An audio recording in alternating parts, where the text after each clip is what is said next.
বিভিন্ন ঐতিহ্যবাহী খেলা থাকে। তো এটা হচ্ছে আমাদের ময়মনসিংহের ঐতিহ্যবাহী খেলা। তবে এটা আমাদের ফুলবাড়িয়া এবং মুক্তাগাছা থানার একটা ঐতিহ্যবাহী খেলা, হুমগুটি খেলা। এটা আপনারা সচরাচর সব জায়গায় দেখতে পারবেন না। এই দুইটা থানায় কিন্তু এই খেলাটা হয়। আমাদের এই খেলা আসলে আপনারা অনেকে হাসবেন এই খেলার যদি পরিস্থিতি দেখেন, এটা আসলে মারামারির মতো একটা খেলা, ঠিক আছে? তো এই খেলাটা অবশ্যই এটা আমাদের এখানে ছাড়া আপনারা বাংলাদেশে হয়তো কোথাও দেখতে পারবেন না। আমাদের ফুলবাড়িয়াতে এবং আমাদের মুক্তাগাছা থানা, এই দুইটা থানায় এই খেলাটা অবস্থিত। আর এই দিন হলেই মানে বিশেষ করে এই পুরো ধান কাটার পরে কিন্তু আমাদের এখানে এই খেলাটা হয়। আমাদের ঐতিহ্যবাহী খেলা, এটাকে বলা হয় যে হুমগুটি খেলা। তো আপনারা আজকে দেখতে পাচ্ছেন খেলাটা কিন্তু ব্যাপকভাবে কিন্তু খেলা জমেছে। অনেক মানুষ, হাজার হাজার মানুষ কিন্তু এই খেলায় অংশগ্রহণ করেছে।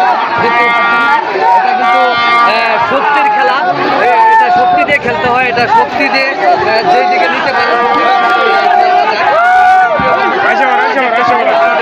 দেখানোর জন্য আজকে এই খেলাতে আমি আসছি। তো ধন্যবাদ সবাইকে, ভালো থাকবেন, খেলা উপভোগ করতে থাকেন। এই যে দেখতে পাচ্ছেন এটাই কিন্তু আমাদের হুমগুটি খেলা।